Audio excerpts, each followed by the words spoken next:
Diário Cast de hoje recebe o Ministério Público de Ipanema por meio dos promotores Nayara Bernardes e Pedro Henriques. Sejam bem-vindos aqui conosco. Obrigada. Nós estamos aqui com a participação também do jornalista José Horta e a gente vai esclarecer tudo sobre o Tribunal do Júri para quem está nos acompanhando. Antes da gente entrar no nosso assunto, eu gostaria que os senhores se apresentassem. Obrigada, primeiramente, Noemi, pelo convite, né, para falar de um assunto tão importante. A nossa atribuição diária, tanto da primeira promotoria, que é a minha, de Ipanema, e a segunda promotoria do Pedro. Nós diariamente trabalhamos com o júri e tratar sobre esse tema para a população é muito importante. Meu nome é Nayara, né, como você disse, eu sou até natural de Caratinga, nascida, criada em Caratinga, saí para estudar, retornei, passei no concurso e depois de passar em várias comarcas, voltei para Ipanema, aqui pertinho da minha cidade natal. E o Pedro... Bom, também agradecer o convite, a oportunidade de a gente falar aqui sobre o Tribunal do Júri, né, que é importante para a população saber. Muitas vezes a pessoa recebe lá a intimação para ser jurado, nem sabe, né, o que acontece, como se dá o processo do Tribunal do Júri, e é bom a gente aproveitar o espaço aqui para falar disso. E, bom, meu nome é Pedro, eu também sou promotor lá na comarca de Ipanema. Estou menos tempo que a Nayara está lá há mais tempo, cheguei no ano passado. E sou natural do estado do Rio, mas a comarca lá, desde que eu cheguei, já gostei bastante, me acolheu muito bem. Aliás, o estado de Minas Gerais, né, como um todo, é muito acolhedor. E lá, né, a gente tem esse desafio do Tribunal do Júri, sempre está lidando com isso, e que bom que a gente pode falar aqui sobre isso agora. Então a gente começa falando um pouco da história do Tribunal do Júri. O que é, afinal, o Tribunal do Júri? Bom, o Tribunal do Júri é um órgão especializado dentro do Poder Judiciário para julgamento de crimes contra a vida. Hoje a gente fala dos crimes dolosos contra a vida, que seriam aqueles crimes intencionais, apesar da gente falar assim a diferença de doloso e culposo. Aparentemente a gente acha que o crime culposo é aquele que a gente tem culpa, que quer matar, mas não, na perspectiva jurídica, aquele crime culposo é aquele que foi sem querer, digamos assim. E o crime doloso é aquele que a pessoa realmente fez aquela ação com a vontade, com a finalidade de matar. E no caso do Tribunal do Júri, a competência seria para crimes dolosos contra a vida, que hoje seriam o homicídio, o infanticídio, o aborto e a instigação ou auxílio ao suicídio, que no ordenamento brasileiro são esses 4 crimes. E o Tribunal do Júri ele é composto por pessoas da sociedade mesmo, são 7 jurados, que são os responsáveis por analisar aquele caso e, ao final, emitir um parecer de condenado ou absolvido. E falando um pouco sobre a história, uma história antiga aí do Tribunal do Júri. Inclusive esse ano, né, 2022, a gente comemorou 200 anos de Tribunal do Júri no Brasil, né, que lá em junho, né, ou seja, antes ainda da independência, né, 1822, né? Foi por decreto, né, do Dom Pedro I, né, na época príncipe, né, regente, ele instituiu lá o júri para julgamentos de crimes de imprensa, né, abuso da liberdade de imprensa. Então esses crimes foram os primeiros a serem julgados aqui no júri no Brasil. E desde então, aí com a independência, a Constituição do Império, depois a Constituição da República, todas as constituições previram o júri, né, no seu texto, com exceção da Constituição do Estado Novo, né, de 1937. É a polaca? A polaca, que excluiu, né, não tratou no seu texto do Tribunal do Júri. Apesar de que na legislação infraconstitucional o júri continuou a ser disciplinado, né? Então nunca desapareceu do nosso ordenamento, né? E hoje a gente tem essa configuração na Constituição de 88 com a previsão de que o júri deve julgar, né, os crimes dolosos contra a vida, né, como foi colocado aqui pela Nayara. E até tem uma questão se pode ser ampliado, né, se pode vir a julgar outros crimes, né? E o que prevalece é que, na verdade, o que a Constituição traz é uma competência mínima, né? Então o júri obrigatoriamente tem que julgar esses crimes, mas a legislação pode vir a ampliar, né? Eventualmente o legislador pode decidir incluir algum outro crime, como competência do Tribunal do Júri, mas por enquanto o cenário é esse, né? Só fazendo um gancho também, Em relação a essa competência, né, a atribuição do tribunal do júri, às vezes a gente vê muito filme, seriado americano, que julga outros crimes também, né? E até a composição do tribunal do júri norte-americano... São 12, né? Tem uma variável entre alguns estados e alguns, inclusive, podem julgar outros crimes e até algumas questões cíveis também. É diferente da composição no Brasil, que atualmente prevalece só esses 4 crimes. Mas, no geral, o que a gente trabalha mesmo na prática é o crime de homicídio, seja ele tentado ou consumado. Tem até um filme, não tá um pouco americano, acho que não me engano, 12 homens e um distinto, justamente a reunião dos jurados para decidir. Eu gosto da versão original dos anos 50, né? Bem legal, como para decidir né? Essa é uma diferença também, né? Porque lá, em geral, é o consenso, né? Os jurados têm que decidir em consenso. Aqui no nosso sistema, não. É uma votação por maioria. Então, essa é uma diferença também que às vezes o pessoal que assiste muito filme, muita série americana... fica um pouco diferente, bem diferente, né? Às vezes até a gente que trabalha com direito vê os seriados, os filmes americanos, a gente fica meio perdido, porque tem algumas questões muito diferentes. Por exemplo, a gente vê muito a questão do perjúrio, né, nos crimes norte-americanos. No Brasil não existe isso. Hoje, no Brasil, prevalece como direito fundamental daquela pessoa que está sendo acusada o direito de permanecer em silêncio, que também tem nos Estados Unidos, mas ele também, no Brasil, ele pode sustentar qualquer tese para a sua defesa. É o que a gente chama um princípio do Tribunal do Júri de plenitude de defesa. Então, qualquer tese pode ser alegada, inclusive uma tese falsa. E não haveria, nesse caso, o crime de perjúrio, que seria o acusado mentir para o plenário do júri, né? No Brasil não temos isso. Estão falando aí agora sobre os procedimentos, né? Antes da pessoa ali receber, às vezes, a sua intimação para participar de um júri, tem todo um procedimento, tem fases para chegar até a fase do julgamento. Como que é isso? Bom, a princípio, todo crime, quando ele é noticiado, passa primeiramente pela polícia militar, depois a investigação pela polícia civil, em regra, e o inquérito relatado já pronto, com todas as provas que o delegado colhe, vai para o Ministério Público para a gente analisar tudo aquilo e oferecer a primeira peça processual em juízo, que a gente chama de denúncia. Então, aquela denúncia, ela narra os fatos, narra também as testemunhas que presenciaram, quem foi a vítima, quem foi o autor do crime, as circunstâncias daquele crime, e aí a gente começa o processo judicial específico. E aí tem as fases judiciais. Primeiro, a pessoa é citada para responder aquele processo, oferece sua defesa escrita, depois nós fazemos uma audiência inicial, tudo isso como um primeiro passo do procedimento. Depois dessa audiência inicial, ela vai ser pronunciada ou impronunciada, ou absolvida até. E para a gente analisar se vai para o segundo passo, que seria a sessão do tribunal do júri mesmo, para análise pelos jurados. E aí, se o Pedro quiser... Essa é uma característica bem específica do procedimento do júri, né? Esse processo bifásico, né? Primeiro, ele tramita perante o juiz, né, singular, e só numa segunda fase, depois dessa decisão de pronúncia, né, se houver... Nem sempre quer dizer que ele vai ser pronunciado. Nem sempre ele vai ser pronunciado. Ele pode ser impronunciado, né, quando ele não tem prova suficiente para ser levado ao julgamento perante o tribunal do júri, ou até absolvido realmente de forma sumária, né? E essa característica é bem específica do procedimento do júri, né? Só numa segunda fase, no segundo momento, é que aí sim a população, né, vai formar lá o conselho de sentença e vai julgar aquele caso, né? Para ele chegar lá, nesse momento, ele já passou por investigação policial, né, o Ministério Público oferecendo denúncia, toda essa instrução probatória, né, dessa primeira fase perante o juiz singular, só então que ele é levado para o tribunal do júri propriamente dito, né, o conselho de sentença. Agora temos... pois não. Em relação a essa primeira fase, essa questão da pronúncia é uma decisão técnica, né? Mas o juiz togado, que é o juiz de direito que a gente está acostumado a trabalhar, no rito do tribunal do júri, ele preside as audiências, preside o tribunal do júri e faz essa decisão de pronúncia. Mas essa decisão, ela em momento algum analisa se aquele acusado ele é culpado ou inocente. Ele analisa apenas se, diante daquilo tudo que a gente viu em juízo, diante daquelas provas, se existe os indícios mínimos de que o crime realmente aconteceu e de que aquela pessoa tem a possibilidade de ser o autor do crime. Mas quem vai analisar mesmo se é culpado ou inocente é o jurado, né? São 7 jurados no conselho de sentença. É que a senhora falou juiz togado, existe também no tribunal do júri toda uma simbologia, a questão das vestes. Né?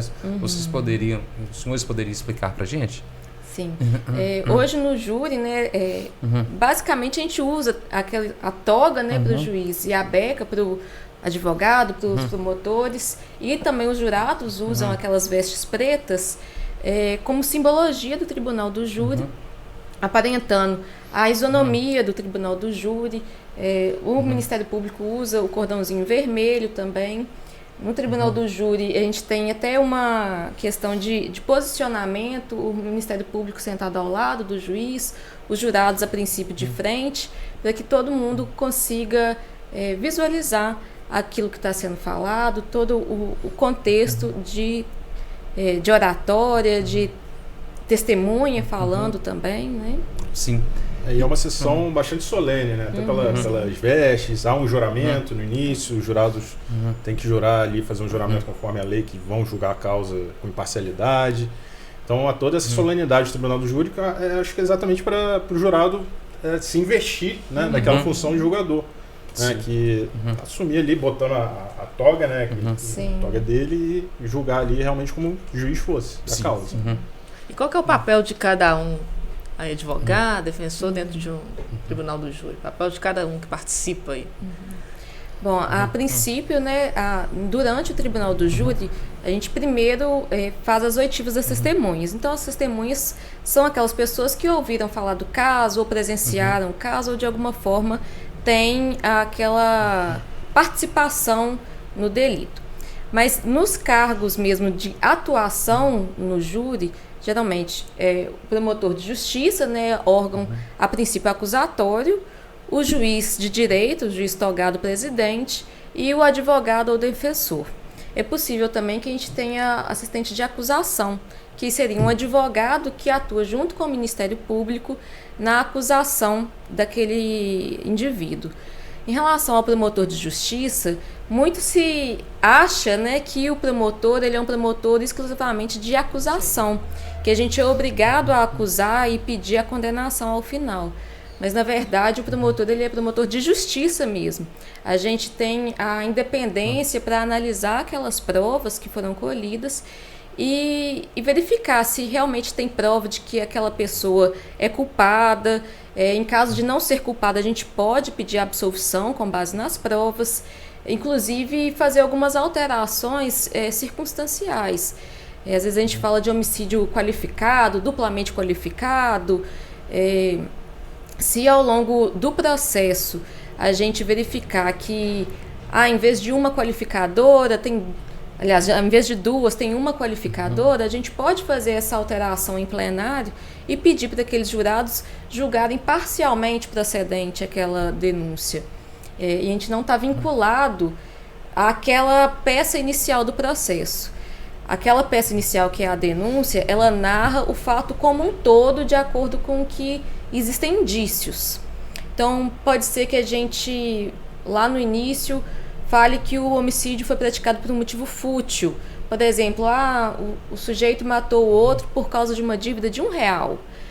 Mas que ao longo do processo a gente não conseguiu provar essa futilidade. Então, a gente pode, em plenário, falar assim: olha, senhores jurados, lá no início ele foi denunciado com base no homicídio fútil ou alguma outra qualificadora, mas nesse momento nós não conseguimos provar e a gente pede a absolvição em relação a essa circunstância, mantendo-se a condenação no restante. Ou vice-versa também, a gente pode pedir absolvição total. Sim. E com o passar do tempo, a sociedade vai mudando. Até a senhora falou a questão de motivo fútil. Hoje, ainda é possível alegar a defesa da honra? Isso é uma questão, né, que ainda hoje gera polêmica. Né? Bom, a legítima defesa da honra, só para explicar, né, é uma tese que afirma, né, que o acusado de um homicídio ele estaria atuando em uma legítima defesa, né, que é uma causa excludente da ilicitude, portanto afasta o crime, é causa de absolvição. Então ele estaria atuando em legítima defesa quando ele defende sua própria honra. Ainda que para defender sua honra ele tira a vida de uma pessoa. Isso acontece muito em crimes contra mulheres. Exatamente, exatamente. Está ligado a essa ideia mesmo de essa sociedade patriarcal mesmo, que tem essa mentalidade. Então, essa tese era muito ventilada muitos anos atrás. Depois, obviamente, ela foi ficando em desuso, mas ainda assim vinha ocorrendo, vinha sendo ventilado pelas defesas. E o Supremo Tribunal Federal, recentemente, decidiu que a defesa não pode alegar essa tese no plenário de júri. Né? Vedou a alegação dessa tese em plenário de júri. Isso gerou certa polêmica, porque uma das características do Tribunal do Júri é a plenitude de defesa.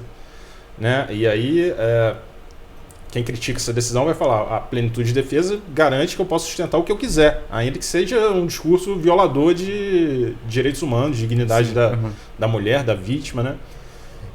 Mas o Supremo Tribunal Federal entendeu que não, porque é uma tese que viola, né, os direitos fundamentais da vítima, da mulher, reforça essa estrutura patriarcal, né, na sociedade, portanto seria incompatível com o nosso ordenamento, nossa Constituição, admitir que isso pudesse ser alegado em plenário de júri.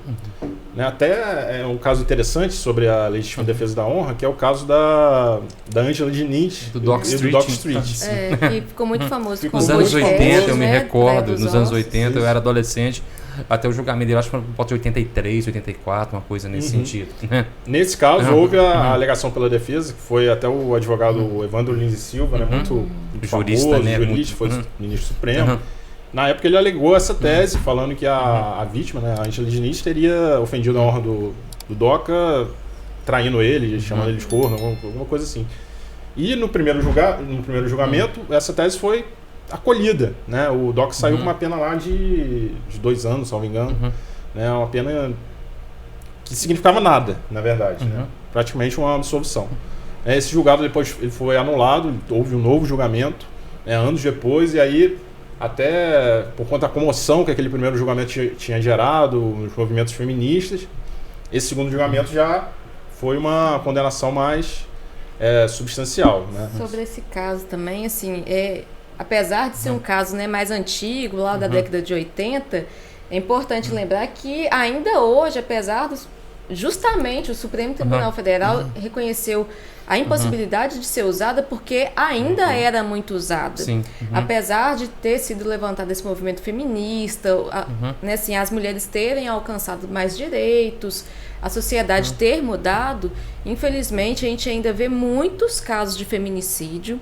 Inclusive, antigamente não existia a qualificadora do feminicídio, que foi também uma causa que agrava o crime, né, quando ele é cometido contra a mulher em razão do sexo feminino, da subjugação de gênero. E isso ainda era muito usado. Né, assim, o marido ou o companheiro matar a esposa porque suspeitava de que ela estava traindo, ou porque ela saiu de casa e não obedeceu ele. Eu, pessoalmente, já tive em outras comarcas, que não em Ipanema, que eu já ouvi em plenário do advogado falar que, na verdade, o que havia era uma violência contra o homem. Só que o homem ele tem vergonha de depor na polícia, e que é um absurdo a Lei Maria da Penha. Então, assim, e a gente na prática vê que as mulheres ainda são muito subjugadas, tem uma questão de violência doméstica, financeira, violência sexual, que infelizmente ainda assola muito a sociedade, principalmente cidades do interior, zona rural, e a lei às vezes vem justamente para punir com mais gravidade uma situação que precisa, porque na prática, se a gente não pune com rigor, a sociedade ainda permite que isso aconteça. Sim. E sobre a questão da execução provisória de pena no Tribunal do Júri, é possível? Sim, a execução provisória da pena, só para a gente esclarecer também, sair um pouco do juridiquês, é a possibilidade de prisão imediata daquele acusado que for condenado, quando ele for condenado a pena superior a 15 anos no Tribunal do Júri. O pacote anticrime, né, que foi uma legislação recente, previu que, havendo essa condenação acima de 15 anos pelo júri, automaticamente o réu já seria preso. É uma definição, assim, uma imposição legal que ainda vem sendo muito criticada, né? Ainda tem a sua legalidade, a sua constitucionalidade muito discutida. Mas, a princípio, o que tem prevalecido ainda é que só fica preso durante o processo e com a condenação no júri aquele acusado que demonstre alguma gravidade, seja de reiteração criminosa, seja porque já tem cometimento de outros crimes, ou a gravidade concreta daquele fato impõe que ele seja recolhido à prisão para que não coloque em risco a sociedade. É o que a gente chama de prisão preventiva durante o processo. Essa previsão do pacote anticrime, que previu isso, né, de uma pena de 15 anos ou mais, a pessoa já deveria iniciar o cumprimento, né? E isso ainda vai ser apreciado pelo Supremo Tribunal Federal. Eles vão afirmar ou não a constitucionalidade desse dispositivo, mas tem prevalecido exatamente isso. A pessoa só fica presa, né, antes do trânsito no julgado se houver uma causa para prisão preventiva, né? Violação à ordem pública, né, comprometimento na instrução, alguma coisa nesse sentido. Isso gera muita estarrecimento, às vezes, da família da vítima, né?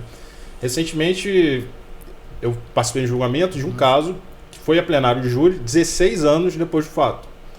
Então, o acusado estava em liberdade, respondeu em liberdade porque não foi preso preventivamente, e sobreveio uma condenação pelo tribunal do júri, pelo conselho de sentença, mas ele continuou em liberdade. Então, veja, ele ficou 16 anos para responder um processo em liberdade e, por conta de não haver, né, essa possibilidade, não estar consolidada, apesar de previsão legal, de que ele deveria ser preso logo após a decisão do júri, ele continua em liberdade. É o que tem vigido, está em vigência ainda nesse momento, mas causa estarrecimento para a família da vítima, porque a resposta, né, da justiça acaba não vindo, né? Vem uma condenação, mas a resposta efetiva fica a dever, né? A justiça fica a dever nesse ponto. Por isso que é uma questão importante também de ser colocada. E é o que o Ministério Público também tem trabalhado muito, assim, no papel institucional de proteção à vítima. Porque a gente muito vê a questão de direitos fundamentais do acusado, do preso, né? Que efetivamente precisa de uma execução penal adequada, garantir os direitos mínimos daquele sentenciado, mas às vezes são tantos direitos que o acusado tem que às vezes a gente esquece daquela vítima. Aquela vítima que seja vítima de um roubo e ficou traumatizada, né, com aquela violência, com aquele prejuízo financeiro, patrimonial, e nos casos principalmente do júri, aquelas vítimas, porque às vezes morre um pai de família, ou morre o seu filho querido, aquela pessoa que falece, deixa na terra, né, todos aqueles entes queridos, todas aquelas pessoas que de alguma forma, ou às vezes dependia dela financeiramente, ou era uma criança, né, que perdeu o pai e que nunca vai ter essa possibilidade. Então a gente precisa também reforçar esse senso de justiça com os jurados, porque não é só o coitadinho do acusado, coitadinho também daquela família que ficou desvalida financeiramente, que ficou sem o seu ente querido, aquela criança que ficou sem pai, ou aquela pessoa mesmo que numa tentativa de homicídio ficou paraplégica, tetraplégica, né? E isso precisa também ser levado em consideração. Sim. É uma ferida que nunca cicatriza, né? Se a resposta não vem, a pessoa não consegue muitas vezes seguir adiante, né? Ela precisa dessa resposta do Estado. Vai ficando remoendo na pessoa. E quando a resposta do Estado não vem, corre muito risco também de uma retaliação privada. Sim. Né? Que aquela pessoa às vezes tão revoltada de que nada aconteceu e pratica a violência com as próprias mãos. Não, às vezes a gente fala, a pessoa entende que pode fazer justiça com as próprias mãos, o que não deve ser feito, que aí vai... Com certeza. Então vamos falar agora um pouco sobre o papel do jurado, que é tão importante. Você falou o papel do jurado, né? E quem pode ser jurado. Quem pode ser jurado, como ele faz para se inscrever, essa pessoa. Jurado hoje no Brasil é qualquer pessoa que pode se inscrever voluntariamente, ou em alguns casos a gente nomeia, mesmo sem a pessoa se voluntariar. A gente solicita aos órgãos públicos, né? Esse papel é do judiciário, elencar pessoas que possam ser trazidas como jurados, e também aquele jurado que queira se voluntariar pode procurar o Poder Judiciário e se inscrever. Qualquer pessoa acima de 18 anos, o Código de Processo Penal fala que é acima de 18 anos, de notória idoneidade. Então, assim, aquela pessoa, gente como a gente, que leva a sua vida, que queira participar do julgamento como um direito até de cidadania, participação cidadã, conhecer seus direitos, e ter uma vida até politicamente mais ativa. Sim. Né? Eu acho que ser jurado é realmente um ato de cidadania mesmo, de dever cívico até, né? Participar realmente da decisão ali, a oportunidade que a pessoa tem de participar na decisão da justiça realmente da sua comunidade. E tem que ter realmente o código fala que existe, né, a notória idoneidade moral. Então aquela pessoa que está ali, ela já está investida ali que é exigido pela lei. Digamos, a gente está num período eleitoral, um termo usado seria uma ficha limpa, né? O jurado também teria que ter uma ficha limpa. E a gente fala muito, a gente reforça muito no plenário essa importância do jurado, e até estar ali no plenário já te coloca, além do que a lei fala, que é uma dedução, né, de serviço público relevante que o jurado está prestando. O fato de ser jurado já coloca sobre aquela pessoa essa notória idoneidade moral. Quer dizer que aquela pessoa ela tem condição de representar uma sociedade justa, uma sociedade que busca, né, a efetivação dos direitos, e uma sociedade cidadã, que não se compadece com o crime. Pelo contrário, uma sociedade que quer ver reprimido de forma adequada aquela criminalidade. Às vezes as pessoas ficam com medo de ser jurados. O acusado ele fica sabendo lá na hora quem votou para condenar, quem não votou. Vamos esclarecer. Essa pergunta é de extrema importância, né, Pedro? Porque às vezes os jurados têm medo de ser jurado, né?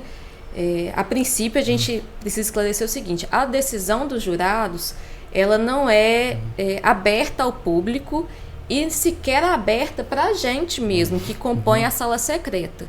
O jurado ele vai votar, são 7 jurados no conselho de sentença, e a eles são dadas fichinhas de sim ou não, fichinhas já prontas, a gente nem vê a letra do jurado, não tem nenhuma forma de identificação.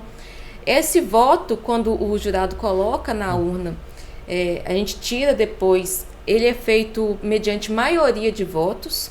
Então, dos 7 jurados, se a gente abre 4 fichinhas de sim, acabou a votação. Então a gente não sabe nem quantos votos foram em determinado sentido ou outro sentido. A exceção é só quando às vezes a gente fala que fica na decisão dos pênaltis, que abre um sim, um não, um sim, um não, aí fica 4-3. Né? Mas quando a gente pega 4 no meio da votação, em determinado sentido, já está finalizado.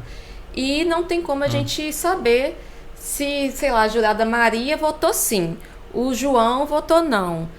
E nem a gente, nem o acusado, ninguém fica sabendo. E esse sigilo das votações, até para garantia dos jurados mesmo, é tão importante que se ele for violado, o julgamento é anulado. Se houver algum tipo de violação, alguém externar seu voto, acabou. Aquele julgamento tem que ser anulado, tem que ser refeito com um novo conselho de sentença. Em cidades pequenas, assim, Ipanema é uma cidade razoavelmente de interior, né, pequena. Às vezes a gente sabe, assim, onde todo mundo mora, né? Sim. Se você coloca o endereço do jurado no processo, aquela pessoa, a família do júri, do acusado do júri pode procurar aquela pessoa, e justamente em razão de preservar a lisura dos jurados, a gente até solicitou ao juiz de Ipanema que não conste nenhum dado que possa identificar aquele jurado, seja telefone ou endereço, porque em cidade do interior é muito fácil você saber rua. Sim, todos conhecem. Avenida 7 de Setembro é a avenida principal da cidade. A Rua Felipe dos Santos. Então é muito fácil identificar aquele endereço e ir atrás daquele jurado. Até para isso, então, a gente solicitou essa cautela do juízo para que o jurado ele realmente fique em paz com a sua votação. Muito bom. E falando especificamente da comarca de Ipanema, onde vocês atuam, resultados muito positivos por lá. Muito positivos. A gente comemorou recentemente um ano sem homicídios na comarca inteira. A comarca é formada por 4 municípios, né? Ipanema, Conceição de Ipanema, Pocrane e Itaparuba. E graças a Deus, assim, e ao trabalho efetivo também, tanto da Polícia Militar, da Polícia Civil, nosso delegado lá, doutor Alfredo Serrano, com uma atuação muito incisiva, muito combativa mesmo na Polícia Civil, Poder Judiciário e a gente no Ministério Público, cada um no seu papel, né? A gente não se miscui um na função do outro, mas esse trânsito fácil, o diálogo entre as instituições vem reprimindo muito crime, e a resposta imediata também faz com que a população se sinta protegida. É um resultado muito bacana que a gente teve. E a própria comunidade, né, quando transmite ali numa votação o seu repúdio a um crime, ela está dando também essa resposta. Sim. Reforçando que não vai admitir... Através da condenação, a comunidade condena... Não vai admitir que criminalidade ali violenta de nenhuma forma. Sim. E lá os senhores têm muita produtividade também no Tribunal do Júri. Nós estamos fazendo bastante, Júlio. Apesar de há mais de um ano sem homicídios na comarca, né? O Pedro principalmente faz bastante júris. É porque tem uma demanda reprimida, inclusive por conta da pandemia, que ficou um período sem ter plenário de júri, né? Por conta das medidas sanitárias. Então a gente tem júris antigos ainda. Falei aqui desses 16 anos atrás, por exemplo. Então, apesar desse um ano sem homicídios na comarca, a gente tem esse acervo mais antigo aí que a gente está enfrentando. Inclusive amanhã, não sei que dia vai ao ar aqui, amanhã eu já tenho júri, quem quiser. Mas se não puder, amanhã também pode, na semana que vem. Sempre está tendo. Isso aí principalmente uma atenção de estudante de direito, né, que acompanha demais. E a sessão do Tribunal do Júri, ela é pública, né? Então, qualquer do povo que queira comparecer, conhecer, né? Porque eu, particularmente, nunca, nem na faculdade de Direito, tinha ido ao Tribunal do Júri. E o meu primeiro júri foi já trabalhando no júri.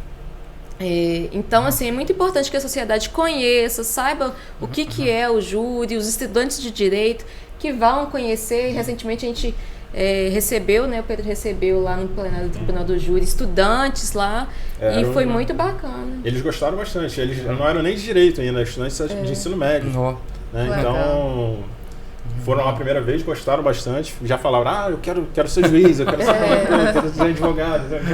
Foram ali... Né, trilhando ali o futuro, né, tendo essa experiência que é muito importante. E uma iniciativa também que a gente teve em parceria com a AB, com o Poder Judiciário, é fazer um júri simulado no ensino médio das escolas. Bacana. Então, a gente está marcando aí para o dia 28 de outubro, levar para dentro da escola o que é o papel de cada um e orientar para que os estudantes mesmo façam o papel de promotor, de juiz, de advogado, de jurado, né? E conheçam o que é o Tribunal do Júri, o que é essa parte da cidadania.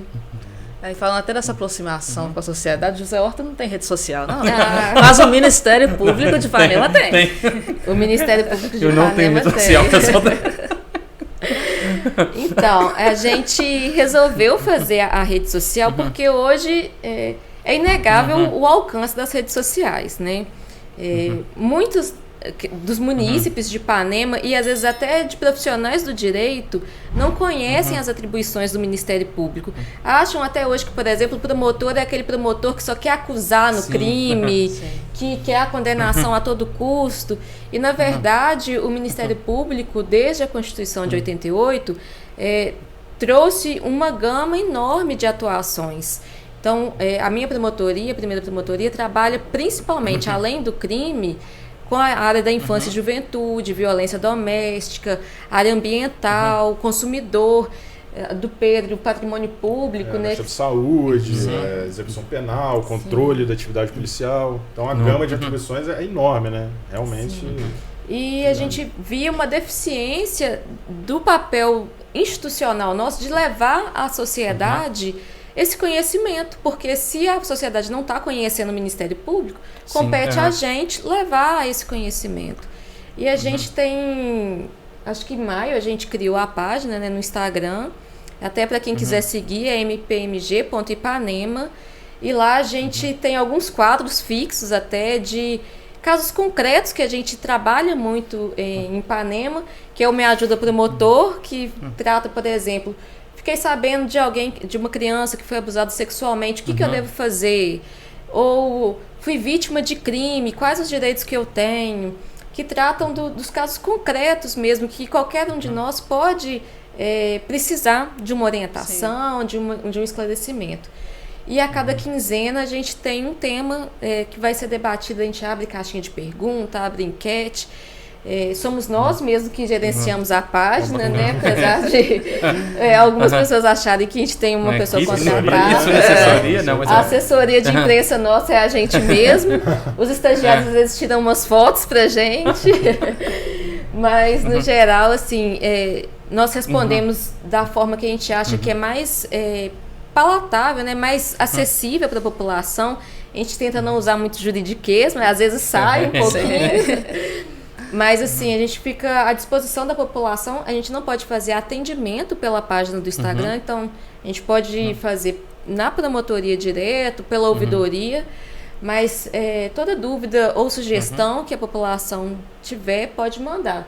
E praticamente diariamente a gente posta lá reuniões que a gente faz, plenário do júri, várias ações que a gente tem implementado em Ipanema que são de muita importância para a população mesmo ter esse conhecimento. E a aproximação, né? Questão de aproximação da população, por exemplo, né? Meu pai já é falecido, minha mãe também, mas eles tiveram um tipo, digamos assim, de educação. Se conversasse com os senhores, para saber que é promotor, ele só iria responder. Ele não assim, autoridade, deixa eu só responder. Sim, senhor, não, senhor. Então serve também para aproximar, que o Ministério Público está aí para auxiliar o cidadão. Sim. O Ministério Público está ao lado da população, né? A gente tem como atribuição a defesa da sociedade, a promover a justiça mesmo. E a gente atua nas mais diversas áreas e tirando essa pecha, essa colocação de promotor acusador, na verdade somos promotores auxiliares da sociedade. A gente vai buscar o direito daquela criança que foi violada, do meio ambiente, no caso de saúde a gente tem uma atribuição muito forte também.